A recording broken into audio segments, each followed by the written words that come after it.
Hello and welcome back to Mrs. Cash Aquatic Corner.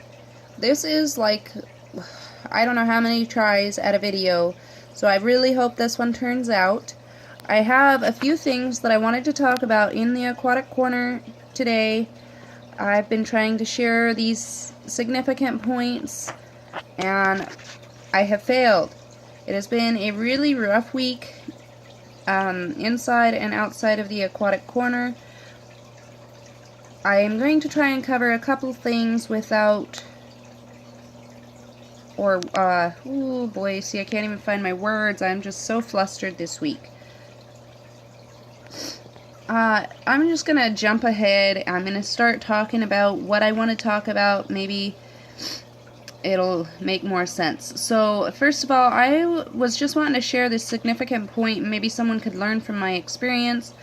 This is Susie Q. She's well known in my Aquatic Corner. She's supposed to be one of my retired females until I slipped up and missed that one male in this sorority tank. And I do believe that slip up got most of my girls pregnant. I had no intentions of having Susie Q especially get pregnant again because she actually has a spinal deformity.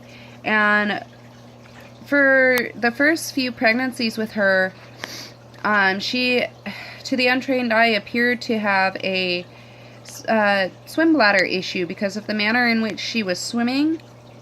Well, now that I can observe her more clearly, and I've seen her more closely, I noticed that she might have had those issues due to a pinched spine, because with her enlarging belly, it is having a significant effect on her posture, and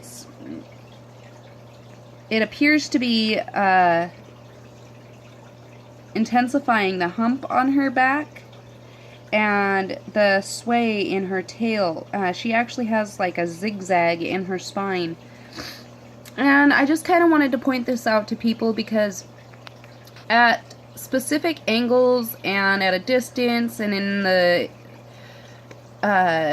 in different lighting, I really cannot see this deformity.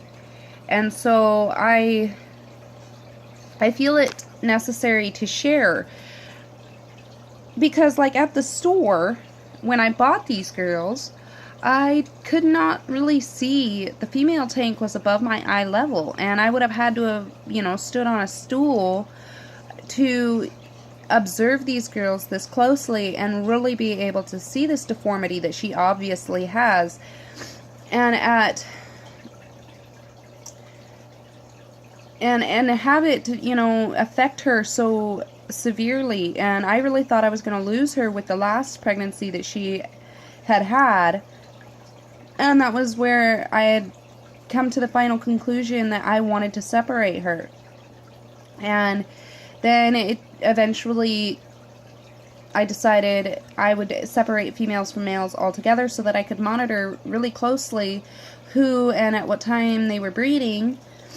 And so it's all been a really big learning experience for me. And especially this one here with missing that one male, I'm going to do my best throughout the rest of my guppy breeding experience to really pay a close attention on male versus female, and I really am going to try hard to make sure that I keep them separate and separate them before they're of age. Hopefully that's possible to, accomplish. So with the pregnancy, though, with this spinal deformity, it has caused for a lot of stress for her as well as me. If you're that type of person that gets attached to your fish and they're more than just a breeding livestock for you, then you should really pay a lot of attention to your fry when they're born, and just close observation to make sure that they don't have these spinal deformities. Some of them may be a little more minute than others, and not even apparent in different angles and whatnot. So really get down close and take a look. I don't know if you're able to see really well, but it's a significant zigzag in her spine. And with her last batch of babies, all of them did have deformities, and I did my best to try and keep them separate, but they were so deformed that it was really hard to sex them. And obviously I'm not that great at sexing them, though I've got to say I only had one male in the tank. But anyway, it is hard enough to sex these little babies out, and it was damn near impossible to sex them with the deformities. And I actually, though, only have one baby left, and I'm pretty sure it's a male. And as it grows, though, I noticed that its deformity is becoming less and less obvious, but though it's still there, so it would be really hard as an adult maybe to see that deformity. And I feel like it's a significant enough point to really just pay attention to see what you're working with, and not accidentally breed this trait into your next spawn. So I feel like hopefully everyone can learn from my dilemma, and I'm really worried about her this time around. I'm hopeful that she does okay with this birthing, because I was really expecting to lose her last time, so I'm hopeful that I don't lose her this time. After she does have this batch of babies, she will probably be set into her very own retirement tank.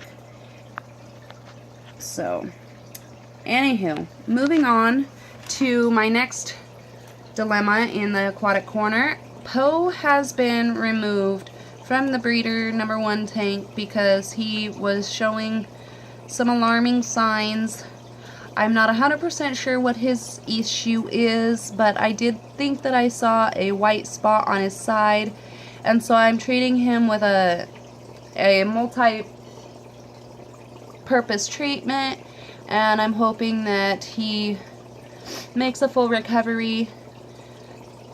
I will not be putting him back in the breeder tank because I feel like they've been in there plenty long enough. I can expect those females to be pregnant, and so I'll probably just put him right back in the 55-gallon and let him alone for a while. And then maybe by the time that this spawn is all grown out, I will have my Tequila Sunrise babies be ready, and I will go on into spawning them. And Poe can just take it easy for a while. He is my boy. I just want him to have a comfortable life, not over stress on things. And I hope he does do well with the treatment, and he has been responsive and active this morning, so I do have hope that he's not too bad off, though he does do some strange things sometimes. So, and I've seen him make full recoveries from strange behavior in the past. I don't know what his deal is. I really hope that I'm not missing something with him that I'm passing on to his future babies. But there is Popo. He is taking it easy in a fry net and my extra 10-gallon right now in quarantine. As for what's going on in the rest of the aquatic corner, everything is pretty smooth. I do need to do some maintenance on the tanks. Maybe I'll catch some of that on video, because I thought that in between spawning and babies being born, I really ran out of things to talk about. And I just kind of was thinking that maybe I would try and catch some of my maintenance on video. It's hard being as I'm using one hand at a time, but we'll see what I come up with. So stay tuned if you're interested, and I hope y'all have a good day and good rest of the week and weekend to come. And I will say bye for now. Talk to you later.